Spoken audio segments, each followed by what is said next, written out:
ask that the orchestra hold off for just a moment. We're going to have another song from the North Penn High School Orchestra, which we're very, very proud of. I'd like to introduce a few people and say some things about one or two of them. There are a lot of great things happening in North Penn for which I wish I could claim responsibility. However, I cannot. In researching how this fantastic evening came to being, I found that Mrs. Marjorie Colehouse started it, how many years ago, Mrs. Colehouse? When you were principal, just before I got here. That's been 4 years.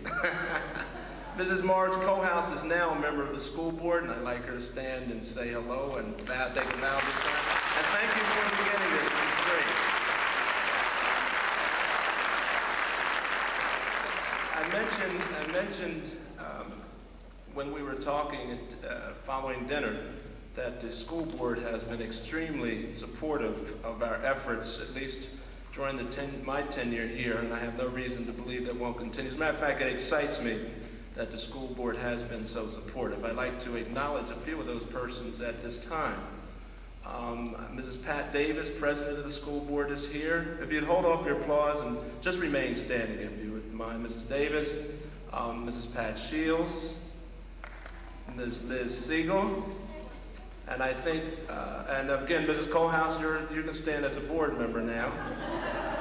And I love doing this because Mrs. Colehouse still comes back and tells me what I'm supposed to do and how I'm supposed to do it. So when I get an opportunity, I like to tell her. And Mrs. Dottie Carey is here, I think. And Mrs. Carey is leaving the school board in December after 13 years? 14 years. God bless you, Mrs. Carey. Thank you, folks, for being with us.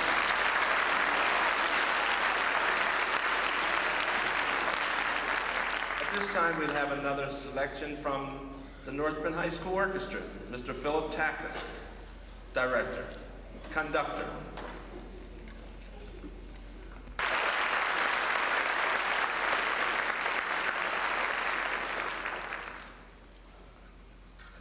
Are we excusing them now, Mr. Finnemar?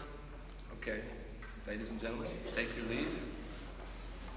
Often as I get an opportunity, because these are the folks who make us what we are and make me look good.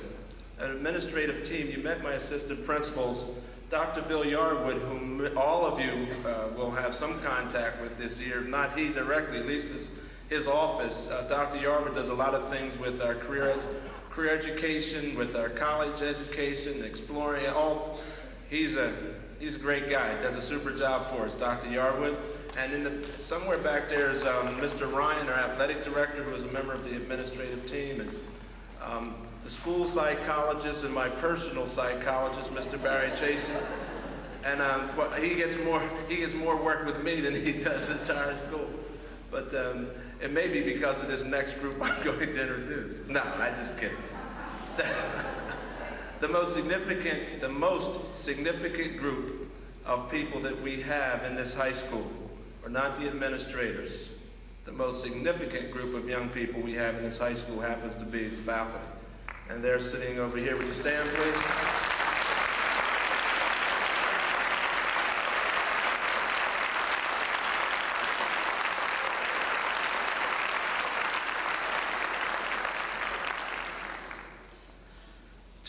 2 years ago when I came to North Penn, I came with the motto, climbing towards excellence.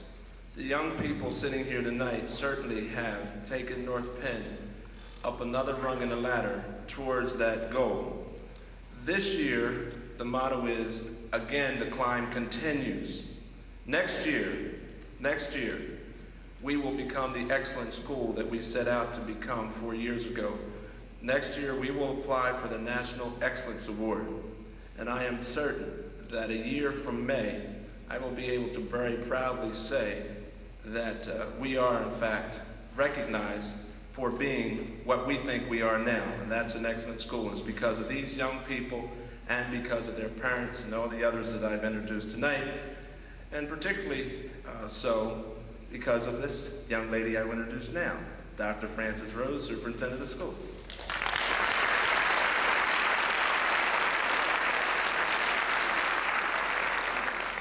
sure that all of us appreciate Dr. Bond's frequent use of the word young. Doesn't that make us all feel good? I want to add my congratulations to all of the young people assembled here this evening. I'd like to address just a few words directly to the students who, believe it or not, will not be with us much longer. Time really passes when you're having fun. I don't know how it feels to you, but to those of us who spend our days here at North Penn trying to provide what we believe to be the best educational program possible, that keeps us very, very busy. And that's why tonight is such a special occasion, because your presence here gives us a feeling of what it's all about, and gives us one of those rare moments when we have to say to ourselves as professionals, this is what it's all about, and this is what makes it really worthwhile. I want to express a special vote of thanks to the students here tonight, to each and every one of you, because you have done something special already with your lives. Young as you are, you have already done some pretty special things. One of the most special things that you have done is somewhere along the line, you made the conscious decision that you were going to take advantage of every opportunity that was offered to you. And the fact that you made it to this level of academic excellence means that you did not lose an opportunity along the way, that you took advantage of every possible chance that you had to excel. Tonight, as your superintendent, I want to say to you, thank you very much. You deserve a vote of thanks for your climb toward excellence.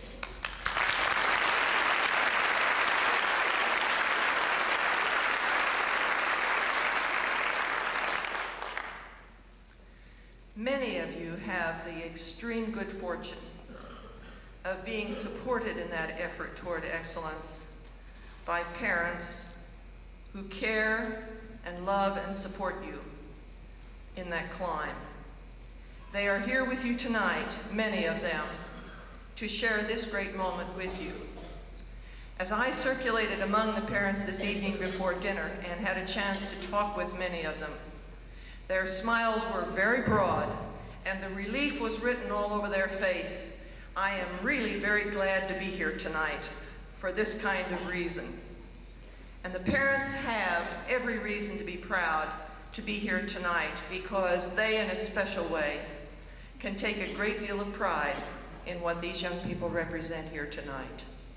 So to the parents here who have made sacrifices beyond description, and I'm talking about all the times you chauffeured, all the times that you extended yourself to make it possible for someone to participate in an extracurricular activity, or when you really supported your young child in his or her efforts to do their daily assignments, to get those projects completed. Those kinds of things are just go without mentioning, but I want to mention them here tonight, because put all that together and it spells a young man or a young woman who find themselves here tonight being acclaimed for their academic excellence. And so we want to thank you for the kind of support that you have given to these young people along the way.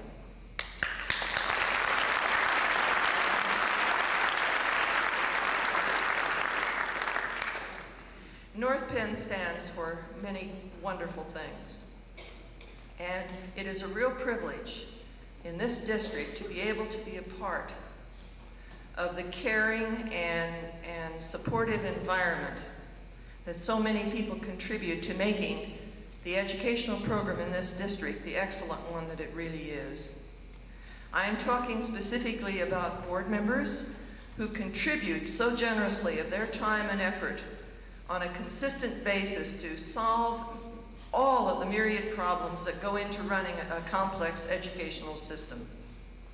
You really have to be one to know what it's like. And I want to commend the board for its support in providing the kind of educational program that can result in the kind of excellence we have here tonight. Along with board members, I think the faculty members and the administration deserve a special vote of thanks for their special contributions of their talents and their expertise in making the educational experience a very special one for these young people. For all of your efforts here tonight, I want to commend you and everything that you do, all of the special ways in which you extend yourselves to make it possible for so many, for hundreds of our young people, to excel academically. Thank you very much, and enjoy the rest of the evening.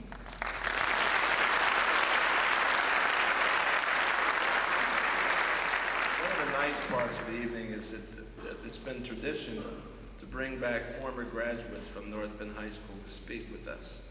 At this time, I'd like to call Mrs. Barry Finnemar to introduce our first speaker.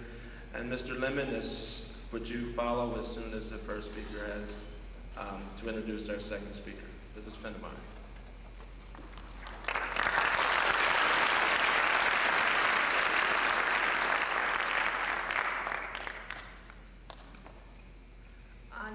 Years ago this fall, where we're sitting and standing right now is a really large hole in the ground, and this building had not yet been completed. There were about 2,700 North Penn Senior High School students all crowded into what is now North Penn Junior High School over in Lansdale. And 19 years ago this fall, one of the students in my very first chemistry class, because I was the very first new teacher, was our first speaker for this evening. She was a junior, she was a cheerleader, she was also very interested and very talented in art, and very involved in the class government. She came with her classmates, the class of 1972, to this building, brand new, in the fall of 1971, and not only as a sophomore did they have to learn their way around, but that year everybody had to learn their way around this building. And she was part of the first class to graduate from the new North Penn High School, which is where we are today. She went on to go to Westchester University, and she became an elementary education teacher. She's taught in Pottstown, in Lancaster County, and even in the country of Mexico. For the last 4 years, Sue has been teaching in Lancaster County in a one-room schoolhouse, and she's teaching Amish children. At this time, I'd like to introduce Sue Hendricks-Berry.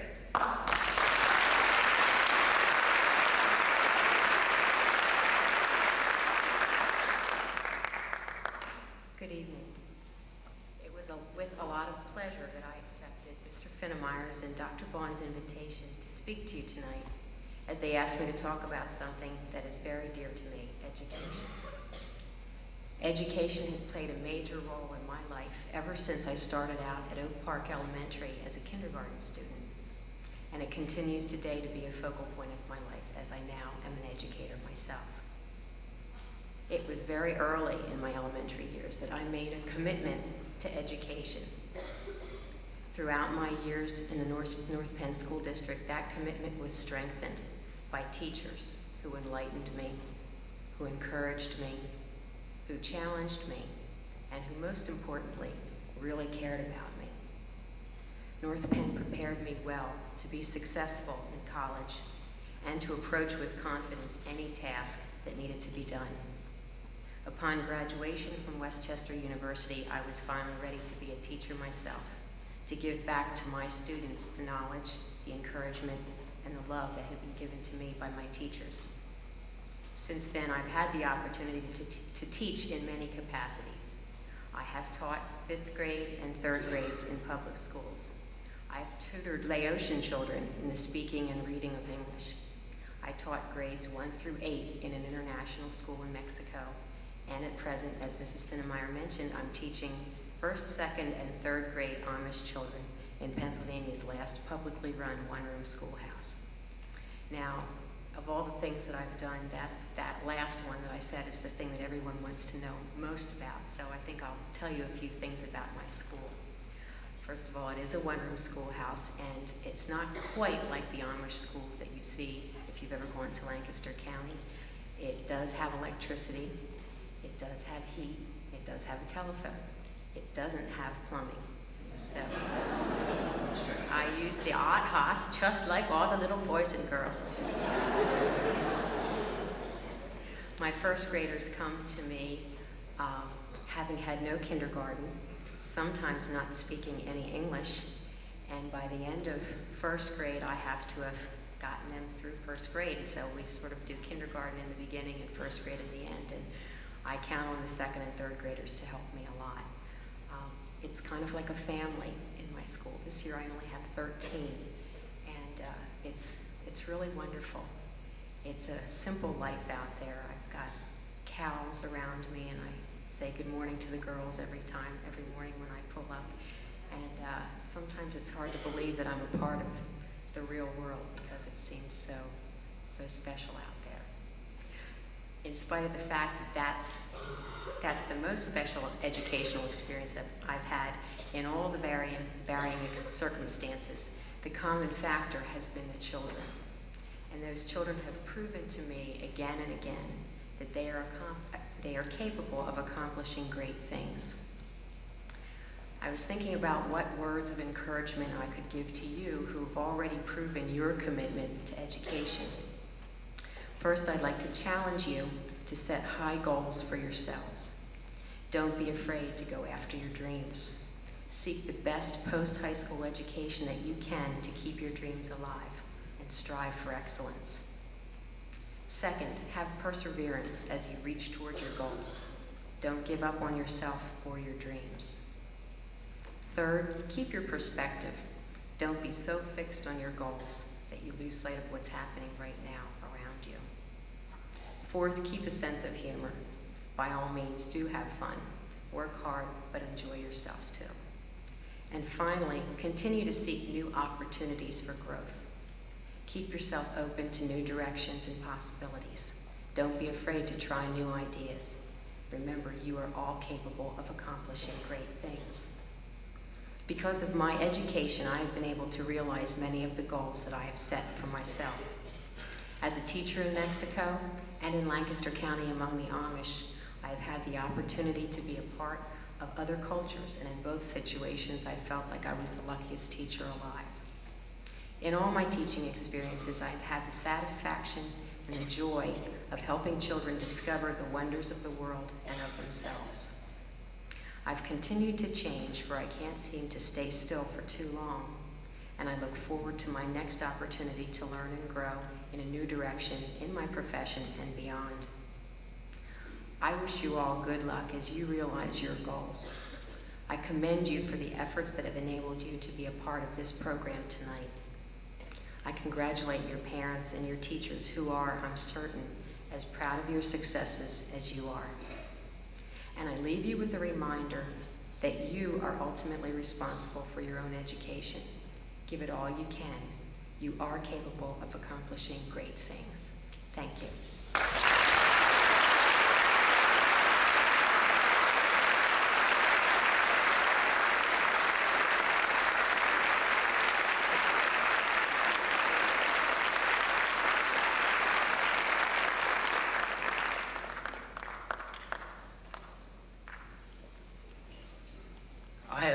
Given the pleasure to introduce a gentleman who I have known for only a few years, but have known about for quite a few years.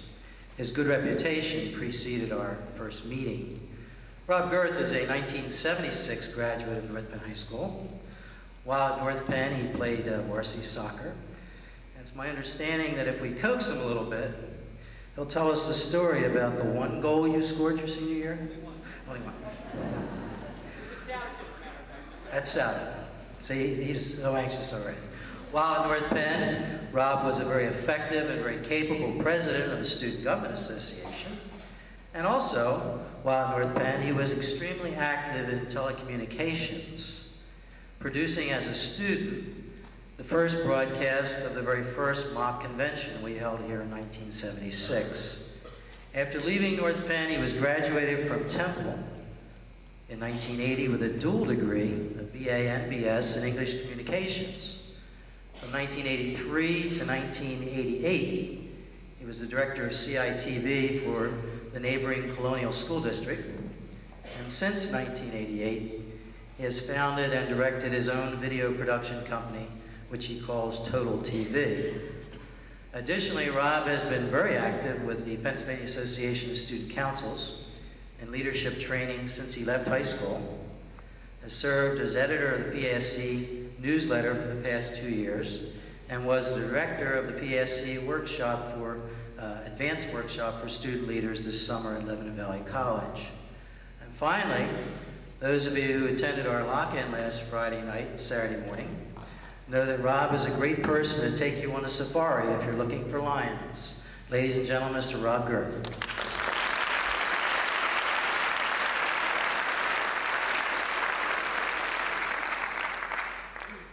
I just remember the story. Somebody asked me at dinner why I got into TV, and it's kind of twofold, I guess. My mother was one reason, because I sat in front of the TV all the time, and she always said, "You watch so much TV, I hope you're going to do something with that someday."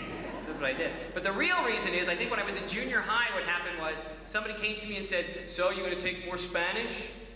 And I said, "Well, what are the other..." "Well, I have this new thing called telecommunications." I said, "Anything's better than Spanish." "No, thank you." So my Spanish is really bad, but my TV is not too bad at all. I wouldn't even, back in 1976, if they would have had this, I wouldn't have been invited. My GPA wouldn't have qualified me, I'm afraid. I'm afraid I went through college about the same level, so some things have never changed. No reflection on the education I got here, which was wonderful. I learned a lot of things in class as well as out of class. You heard some of the neat things I got to do while I was here. I did spend part of my low GPA all through my whole career as a student was I spent a lot of time in front of the TV watching Star Trek, doing my homework. So I don't know, what are people watching today? I guess Oprah and whatever other great reruns are on. Brady Bunch, right? Yeah. Yeah. Moms and dads are back going, "Yes, I can't stand to see Carol Brady one more time." And like I said, my mom always coaxed me into TV, and I guess part of what I'm supposed to do here tonight is inspire you in whatever way I can by telling you my story, to do more with whatever you want to call it, post-secondary high school education, whatever you're going to do when you get out of here. And I guess my advice is there's a lot of different ways to go about that. And college was obviously one of the options I chose. And what I do now, I'm not sure really qualifies me to stand up here and talk about it. It makes me a little bit nervous. What I do now, if you read my little business card, it says shooting, directing, writing. And I'm what's known as a freelancer. So people say, "Well, what do you do? Who do you work for?" "Well, I work for myself." "No, what do you really do?" "Well, I work for myself." "Well, where's your office?" "Well, I work out of my home." "Okay, but what do you really do then? Or what are you going to do when you grow up?" That's the other thing they ask me. It's like, well, it's really hard to explain, but it's shooting, directing, writing. See, it says right here, shooting, directing, writing. That's what I do. So most of my family and my friends want to know when I'm going to get a real job. And I don't think I'll ever get a real job. I think I like this too much. And what I've learned from it, one thing I learned is I can sit in my PJs till 3 p.m., 3 in the afternoon, typing at my computer, working on a script. As a matter of fact, I have one guy I work for, he called me up the other day and said, "I have this really great project for you to do." And he stopped in the middle of his sentence. He said, it was like about 1 o'clock in the afternoon. He said, "But hold it. I want to tell you all about this. Do you have some time?" I said, "Yeah, I have some time." He said, "Well, I need to ask a personal question." I said, "Yeah?" He said, Are you dressed?" And I said, "Well, I got my pajamas on." And he said, "I can't talk to you. No, go get dressed. I'll call you back. I can't talk to you." He had this mental image of me sitting in my living room at my computer. So I like what I do now. I like it a lot. And I learned a lot from it. And now you have this great image of me at my computer. It's Macintosh. You'd really like it. So my friends and family still want to know when I'm going to get a real job. I've done a lot of different things, which has been neat. I do work for ESPN from time to time. I do work for Channel 39 up in Bethlehem from time to time. I even made one of those half-hour infomercials you see on TV late at night. Even did probably the most interesting kind you can do, one on hair replacement. Yeah, I know. It's scary, but boy, you make a lot of money doing it, so what can I say? Call now. You want the number? It's 1-800-234-HAIR. I don't make that stuff up. So someday I guess I will get a real job. But like I said, the point tonight is try to inspire you maybe to do something after you get out of here. And I guess the best way I know how to do that is to relate it to television and movies, because that's what I do and that's what I've always been interested in. And what happens, I guess, you say, well, what like my family says to me, well, what do you do? And how do you get jobs? And sometimes I have to go out and find them. Sometimes people call me up. And usually when they call me up, that's kind of the neatest thing, because I know they want something done, and they call me up on the phone, and I say, hello, Total TV. They say, are you dressed? I say, wait, how do you know that? No, they say, I got this job for you. Here's what I want to do. And it ranges. I mean, sometimes I do, like I said, things for ESPN, which means going to the Comedy Factory outlet and shooting comedians that are telling sports jokes. And sometimes I do things for large McNeil Pharmaceutical that does all kinds of millions of dollars selling everything from Tylenol to other drugs you've never heard of. And I do quarterly newsletter kind of things for them. So these people will call me up and say, look, I have this show. Sometimes a training show, how to do something they're going to show their employees. And they say, I want you to make it for me. And often they don't even know what that means. They never know how much it's going to cost. But they often don't know what that means. So the neat part for me, and the part that I kind of take into my life, is the whole idea that I can create whatever I want. And that's kind of why I like it so much. Like, well, I can do whatever I want. As long as it fits their needs, I can create it, I can do it, I can use little kids if I want to use little kids, I can use adults, I can color on the side of the wall and use that as long as I can make it work. So I can make up whatever I want. And the second thing that I learned, and I guess this is the part where I was really invited, was that I need to know a lot to be able to do that. Now, I was never very smart. Obviously, I'm not standing here as the brain surgeon from 1976. And they're laughing too, and he'll never be one either. As a matter of fact, he never came to my class. And it's true, I had a little pass signed by Jim Finnemeyer. I never had to go to class. I was at a student council meeting. Yeah, still happens, doesn't it? It's great, yeah. I was in a meeting with Jim Finnemeyer. Oh, all right, sit down. It's great. Yeah, some of you guys know, right? You have it in your wallet. I still have mine in my wallet. I figured I might be able to use it someday. President McNeil says, why were you late? I said, I had this pass from Jim Finnemeyer. He just looks at me like, oh, okay, sit down. Oh, Finny, he usually says. Oh, Finny, oh, sure, sit down. Anyway, the second thing, the first thing was I could create anything I wanted. The second thing was I had to know a lot. I had to know about a lot of different things. The other day I did a story for Channel 39 that was about traffic in the Lehigh Valley. It's like, well, I don't know anything about traffic. Next month I'm doing a story about the Reading outlets. So I have to know about shopping. That doesn't sound too hard. I have to know about the retail business. I have to know about marketing. Doing things for McNeil Pharmaceutical, I have to know about drugs. I have to know about chemistry. I have to know a little bit about everything. I don't know a lot about anything, but I know a little bit about everything. And that's kind of the neatest thing I learned in high school and through college and then through this whole business, is that's the best thing to do, is to know a little bit about everything. Yeah, it's good to be great at one thing, but if you're great at just one thing, you don't really get to see everything. And the part that applies is, if you want to make that thing that's really creative, it gets even better. That creative thing can be even better if you know all these other things you can add to it. I remember in the movie Wall Street, Michael Douglas said, in a whole different kind of context, greed is good. And when it comes to knowledge, I really think that's true. The greedier you are, the better off you are. So in a couple of years, what's going to happen to you guys? 1 year for some of you by the end of June, and 2 years for the rest of you. Graduation day is going to come around, the phone's going to ring, and it's going to be your client. And it's not going to be McNeil Pharmaceutical, it's going to be this little old man with a little beard, and he's going to be Mr. Life, you know. And Mr. Life's going to call you and say, well, I got a job for you. It's going to last 60, maybe 70 years, you know. What do you want to do? And the neat thing is, you'll have your chance to create whatever you want. You'll be just like me, like, all right, I get to create something neat. So you get to create whatever you want. And the thing I think you're going to find out is that the more you know, the neater the thing is that you'll be able to create. And I take my little can of Play-Doh wherever I go to illustrate that.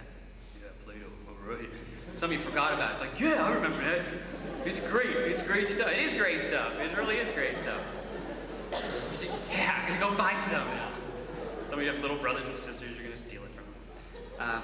I know what I used to do with it. We were all boys in my house, 3 brothers. You know, girls, they roll it up and make a little necklace out of it, you know. Nah, not me and my brothers. We rolled up little pieces, mixed it all together so it would get real dark. Put about a piece about this big, leave it out overnight, let it get hard, put it in the corner of the kitchen, call Mom over. Mom, look what the cat did! Ah! Oh, that's Play-Doh! The other thing you can do with it is you can make it into neat shapes and feed it to your little brother. It's great for that. My little brother Andrew, he weighs extra pounds today because he eats so much Play-Doh. Never comes out. It's just permanent. It's really weird. But the reason I bring my Play-Doh with me almost everywhere I go is because Play-Doh is, to me, is this whole metaphor for life. It's like, well, I remember watching it, little commercials with the Play-Doh, and they'd be happy, and they'd squeeze these little things out, and be like, wow, that's really neat. And what I figured out then, because I remember what I used to do with Play-Doh, all the fun things I used to do with it, all the things I used to make with it. And when I realized, well, you can make whatever you wanted with Play-Doh. So you create whatever you want. And as I got older, what I realized was, the more things I knew about, the more things I could make with it. I mean, if I didn't know about dinosaurs, I couldn't make a dinosaur with it. If I didn't know about little cat dirt, I couldn't make little cat dirt with it. And what a disappointment that would have been to my mother. So it's kind of the same thing, you can create whatever you want, and the more you know, the more you can create. So you can create whatever you want, so the more you know, the more you can create. It just keeps happening. And all this power is probably a little bit scary to some people, and some people really don't want to do anything with their Play-Doh. A lot of people say, I'm one of them from time to time. I catch myself saying, oh, I can't sing, I can't draw, I can't do math, I can't do chemistry. And whenever I say that to myself, I think of two things, two people. I think of Tarzan and I think of Larry Bird. Why? Well, let me tell you. I think of Tarzan because I remember Saturdays watching TV and watching the late show or the afternoon show that used to be on the movies in the afternoon when we get home from school. Instead of Oprah, they showed movies. And I'm not sure which is better, but Tarzan, I don't know. And I remember watching Tarzan movies, and what I remember about Tarzan movies is I remember the elephant. I remember Jane and Boy and Tarzan. What I always remember is the elephant. Big elephant. And Tarzan would go, all the animals in the jungle would come running to help Tarzan no matter what he was doing. Crocodiles would get out of the water and go help him. And there was always this one elephant. They kept taking the shot of this one elephant. And this one elephant was always, and he'd be like, why doesn't that elephant go? And the elephant would be standing next to this little hut and have this little tiny vine around his neck. And he'd be like, I can't get anywhere. I'd be like, why doesn't, until somebody freed the elephant and the elephant would go help Tarzan. I'd be like, why doesn't the elephant, I never understood that.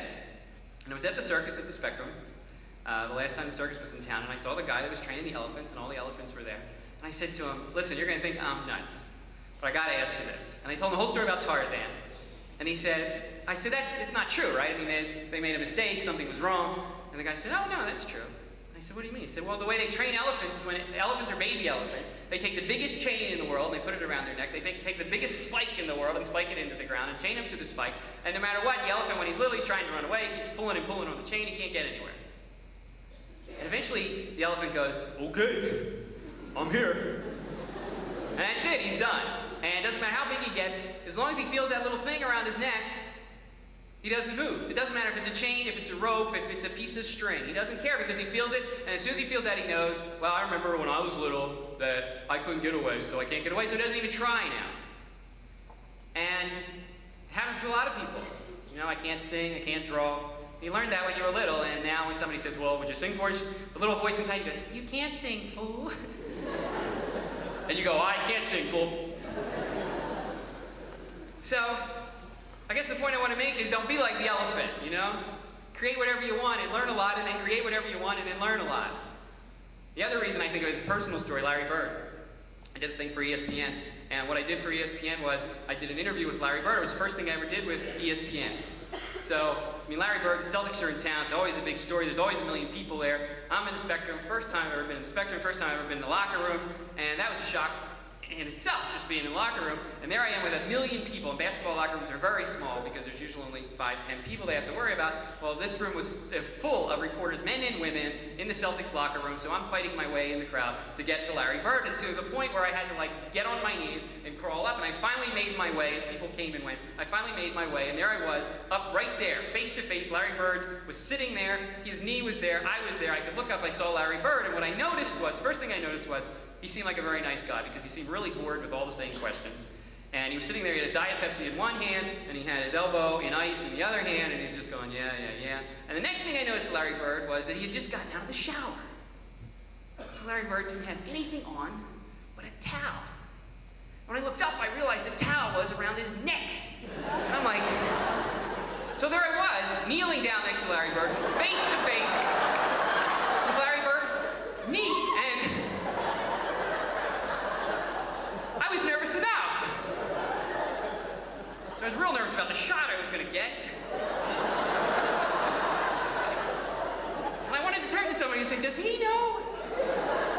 He must know. And what I realized, I did the interview, and like I said, he turned out to be a really nice guy, and it was really easy, and I asked him a couple of questions, jumped right in, even with all these other people, and I realized, so I can do that. If the elephant can not forget that he's got that string around his neck, if I can do that, then I can do anything. So anytime I get like, no, I can't do that, I think of Larry Bird, it makes me laugh. Or I feel like Marcia Brady, you know, when she went to take her driver's test, and Greg told her, right, remember that? Oh, just pretend he's in his underwear. Well, that's kind of what it is. Yeah, you do. I knew you were watching that. So, my advice to you, I guess, tonight is to take your Play-Doh and create whatever you want. And if you're smart, you learn that it comes in at least 8 different colors. And that a lot of people have Play-Doh, and you can share it with them. And you can get their colors, and you can give them some of your color, and you can make even neater things from learning all those different things. The warning I have about Play-Doh is that if you don't do anything with it, and you just leave it out, it gets hard and dried up, and nothing happens to it. You have to work it, you have to play with it to make it useful. And the other warning is, because I used to do it when I was little, it was like, well, you know, you leave it out a couple times, you leave the lid off a little bit, your mother throws it away. It's like, I'm not dusting this anymore. Throws it away. And so I got nervous, so I would never play with it. You know, I'd get a new set of Play-Doh and never play with it. Well, that's the other danger. It's like, well, what good is it then? You didn't do anything with it. Well, take the safe route. The safe route is, let's leave it right up here. Let's not create anything with it. Let's not learn anything. Let's just leave it up on the shelf so we have it. We have it in case we need it. In case we want to use it for something. And then you're 31 and your mother throws out all the Play-Doh anyway. You know, it doesn't matter how good it is. So that's my warning, I guess. Make sure you play with it. Make sure you do whatever you want with it. And as Kermit said it best at the end of the first Muppet movie, he said, yeah, I know. I've seen it. It's great. But what Kermit, quoting Kermit, I know, I can't beat that. Kermit, no. I won't quote this week. Quoting Kermit, what Kermit said at the end of the first Muppet movie, he said, life is a movie, write your own ending. And that's my advice I give to you tonight. Thanks very much. Good luck.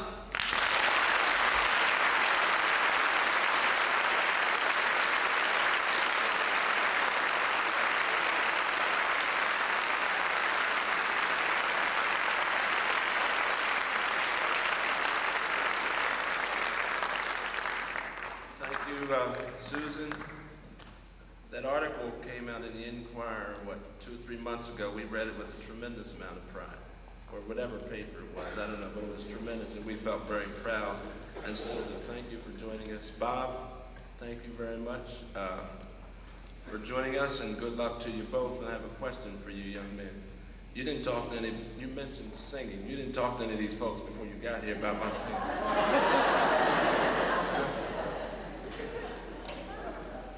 Mr. Spade, do you want to move us back a little from the table? Okay, young people, I want to see you. So let's do this. Let's call Mrs. Miller up. I want to see the reason we're here. That's you. Come on, Mrs. Miller. Mrs. Miller, assistant principal for 12th grade. She gives they tell me not to give the directions because I don't give them well. And you do. You gonna do that? Yes, Dr. Barnes. Students, you're all sitting by grade alphabetically. What we're going to start with seniors, and the seniors in the first row, we're going to ask that you come to this side of the stage over here, that you walk across the stage when your name is called, and you'll receive your award, and then go down this side of the stage and back to your seat. The second row and further rows, please watch as each row is coming to a close, and stand and then come over to this end and follow the same directions, and we'll follow that same procedure throughout the evening. With the first row, please come to the stage.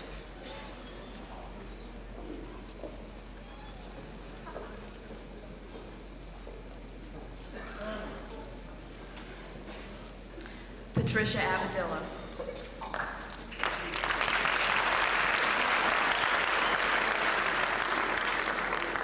Victoria Anders. Thomas Anderson. Ryan Atwood. Kristen Benker. Jennifer Blackerby. John Blomquist. Robert Blomquist. Joel Lumber. Chad Bowman. Daniel Broadway.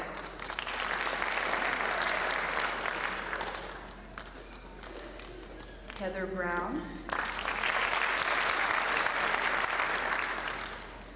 Stephanie Brown.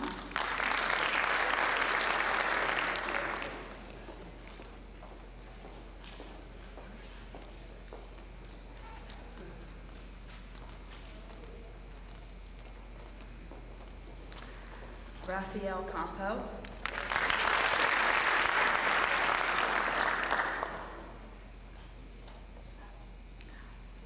Una Chatterjee.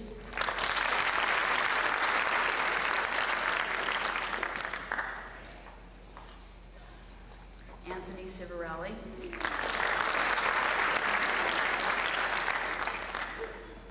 Robert Plunk. Christine DeMarco.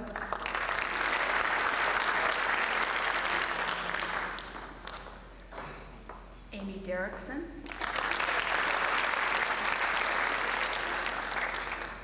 Jeremy Dean.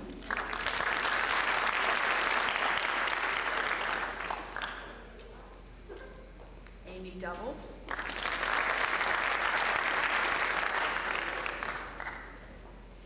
Joanna Dove.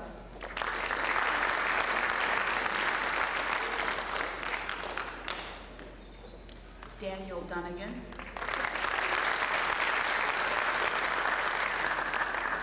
Andrea Evers.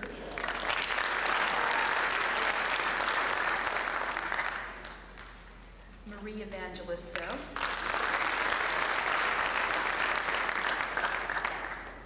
Colleen Forsythe.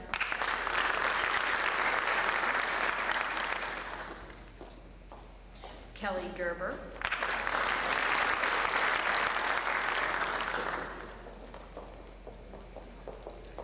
Robert Giardinelli.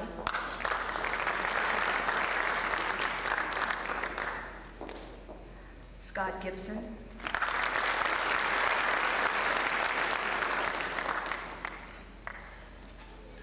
Jason Giersch.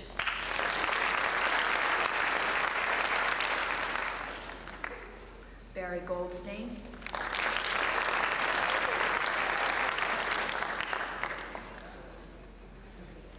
Edward Groff.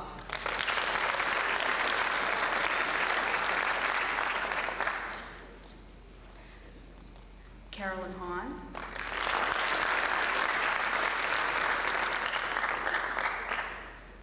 Jennifer Hanlon.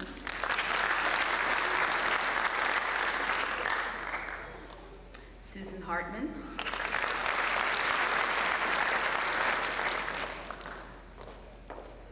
Rochelle Haslam.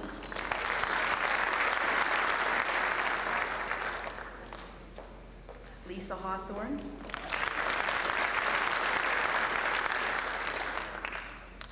Brooke Henderson.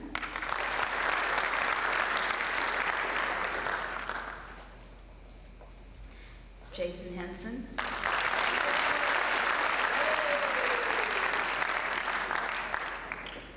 David Hereford.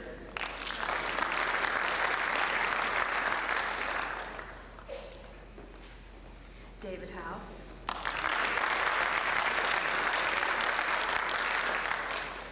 Jill Huber.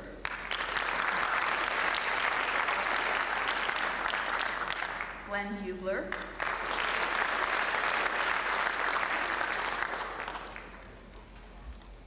Joanna Hurd.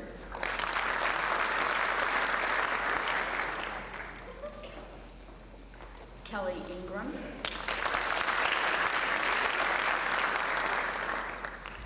Nicole Johnson. Jeffrey Kaler.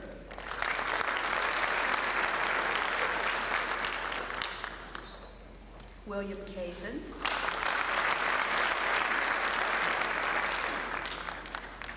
Jennifer Kearns.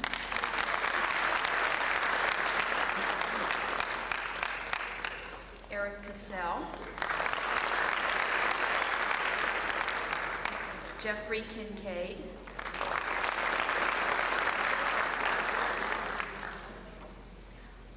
Anji Kinoshita.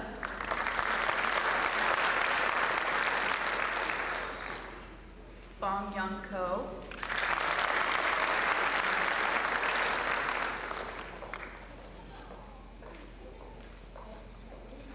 Marie Kulik.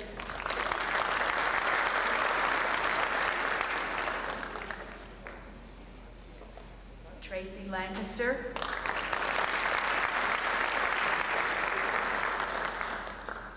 David Larkin. Charles Lee.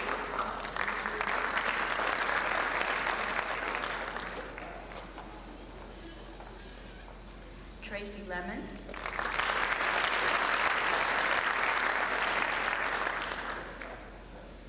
James Little.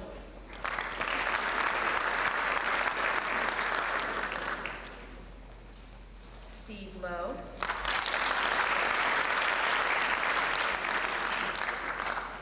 Jennifer McMullen.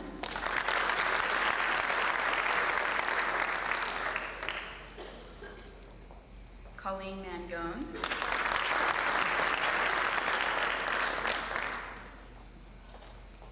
Stephen Martino.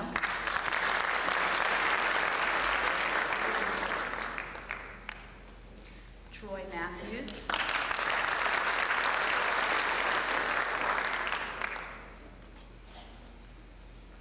Sanjay Mathur.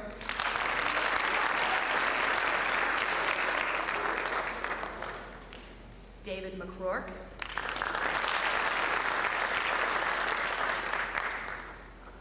Jennifer McCurry.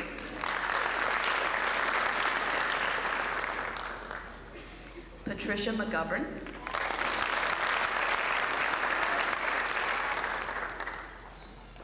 Valerie McGuire.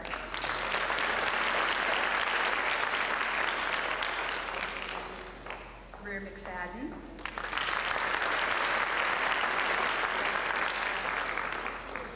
Pamela Mears.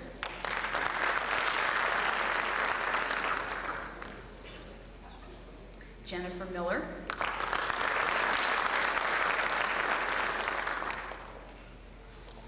Robert Moses.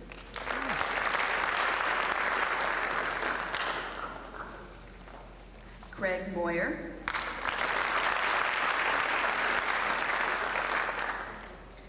Larry Nelson.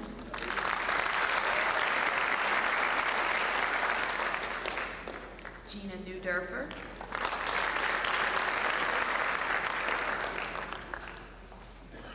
Matthew Newman.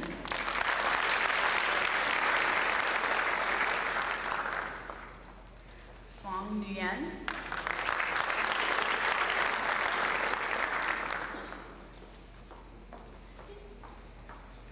Tamara Palomar.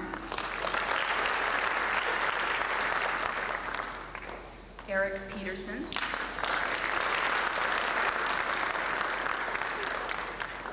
Donald Petrill.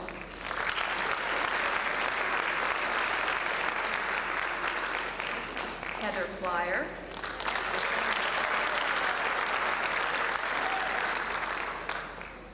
Scott Radman.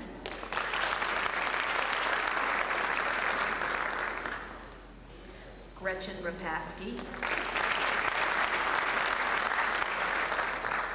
Rebecca Rittenhouse.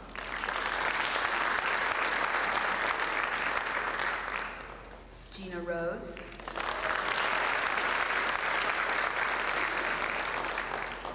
Kelly Rosen.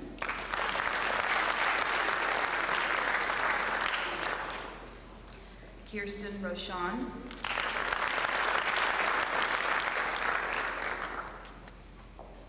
Robert Roth.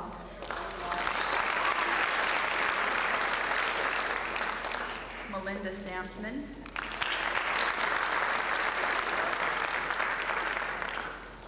Martin Seamus.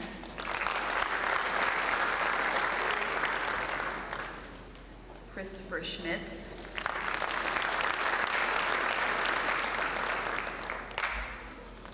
Stacy Schwalm.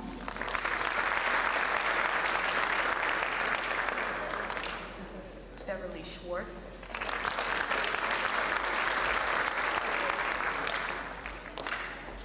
Dory Schwartz.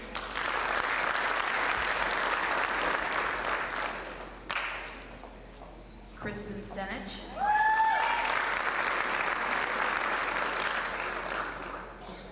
Andrew Shanan. Carrie Shields.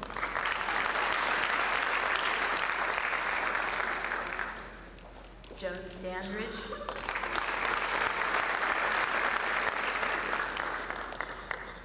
Christopher Stanley.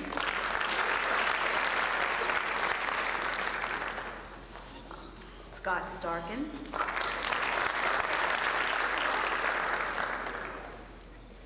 Frank Stone.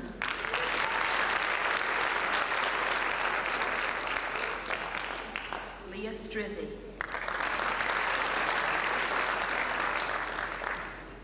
Kathleen Strong.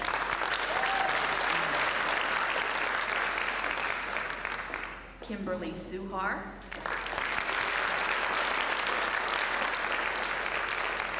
Andrea Sylvester.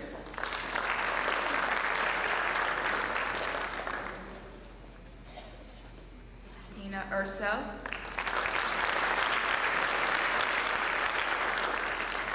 Chad Vanderslice.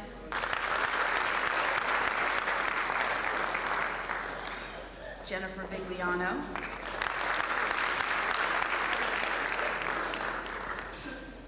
Kimberly Watkins. Karen Wireback. Dawn White.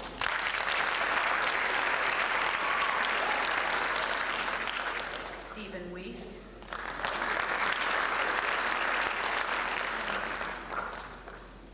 Michael Wilkins.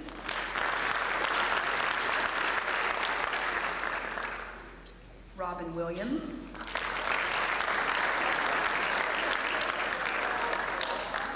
Julie Wolf.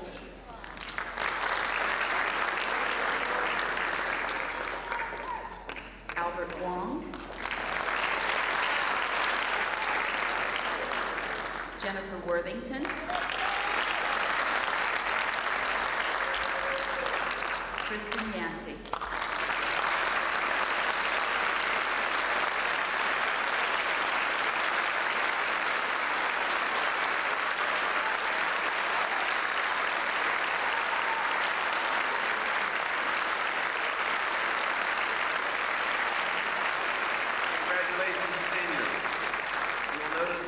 Some seniors have a certificate, some have a certificate and a keychain. The keychain represents the second consecutive year for 3.5 or better. Dr. Pope, Assistant Principal, 11th grade.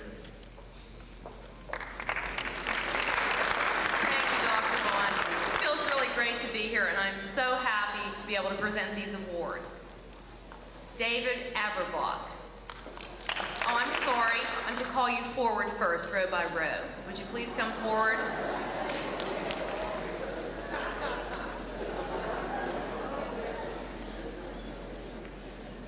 Sorry, first time for me. Thanks. Okay, David Averbach.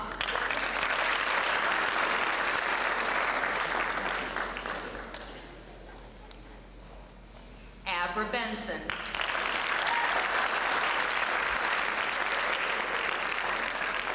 Samuel Bergman.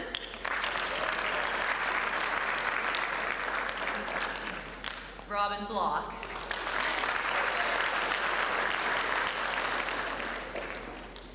Amy Brent.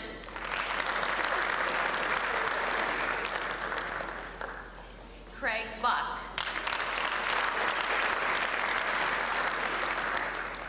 Gary Buck.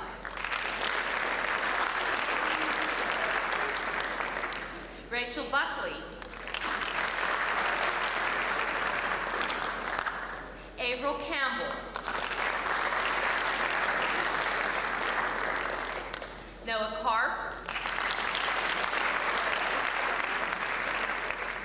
David Chang.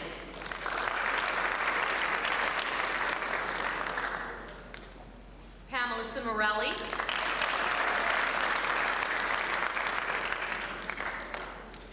Robert Cohen.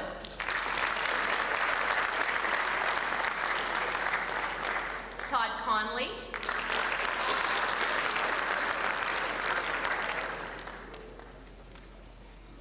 Aaron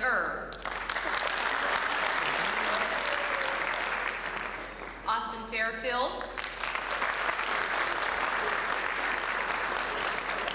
Amy Fishman.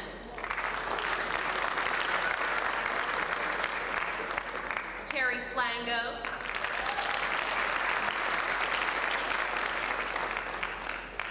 James Garfield.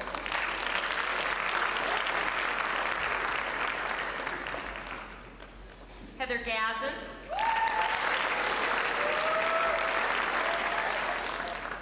Shelley Gilmer. Lavinia Gottschall. Michelle Goyert. Andrew Greenberg. Donald Holm. Julia Hahn. Lenore Hare.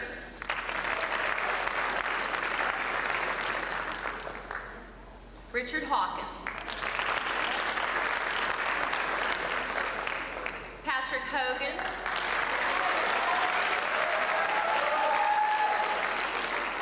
Charles Hurst. Mina Jadov. Robert Johansson. Jessica Kinsey. Justin Cole. Kevin Kratz. Monica Kratz. Babita Kuravilla.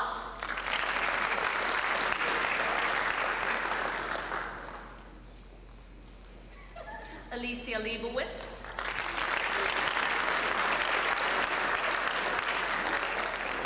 And Nansa Lee.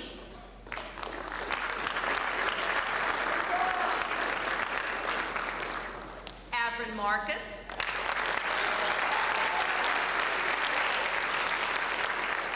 Jennifer McBreen. Catherine McCluskey. Timothy McDermott. Nicole Melnick. Timothy Mull. Megan Monahan.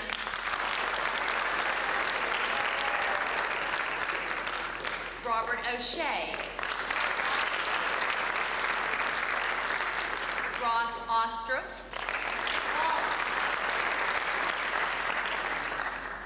Nayana Patil.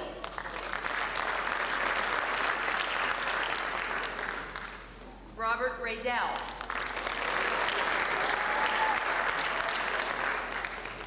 Meryl Rower. Lisa Rudolph. Elizabeth Russell. Catherine Schoenfelder. Wendy Sprazak. Lee Smith.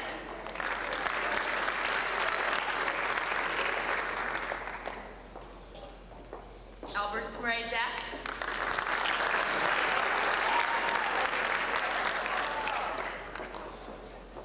Albert String Reevy. Help me out, Albert. I'm sorry.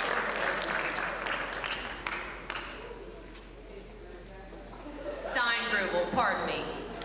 Andrew Steingrubel. Jason Strauss. Jennifer Strong. Christopher Tanzos. Grace Sway.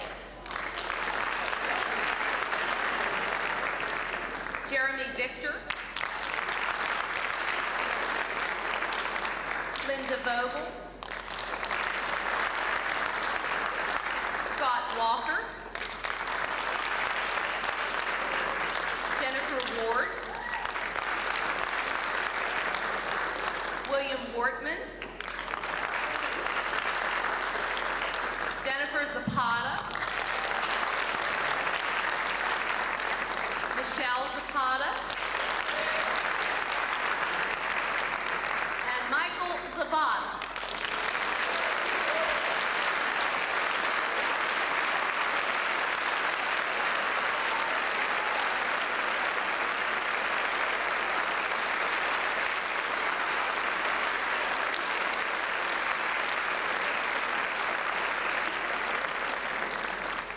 I've done a bit of calculating here. Rob, by the way, I wouldn't have been eligible. I wouldn't have been eligible for this group either. Unfortunately, I learned much too late in life how important it was to study. The good news is that I learned. I've done some math, some calculating here, and if my math serves me correctly, 18.7% of our 11th and 12th graders received a 3.5 or better average. I think that's significant. 18.5%.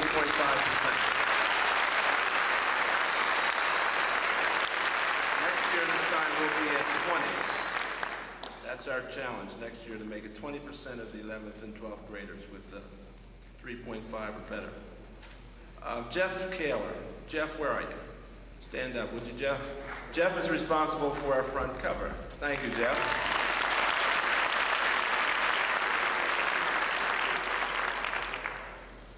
I would like to conclude this evening by extending my thanks to you as parents, faculty, administrators, and friends for the encouragement you give to our young people. I'd like to say to our young friends that you will be receiving a lot of certificates. Please, please, put them somewhere where you can find them, because I assure you that later in life it would be nice to pull those out and to show your children.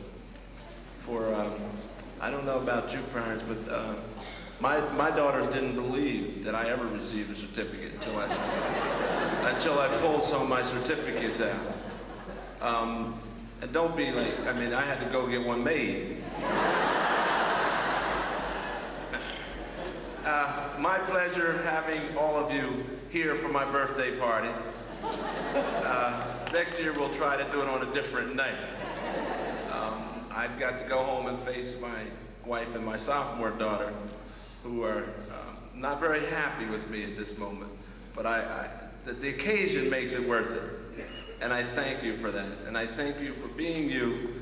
God bless you. Have a safe trip home, and thanks for coming.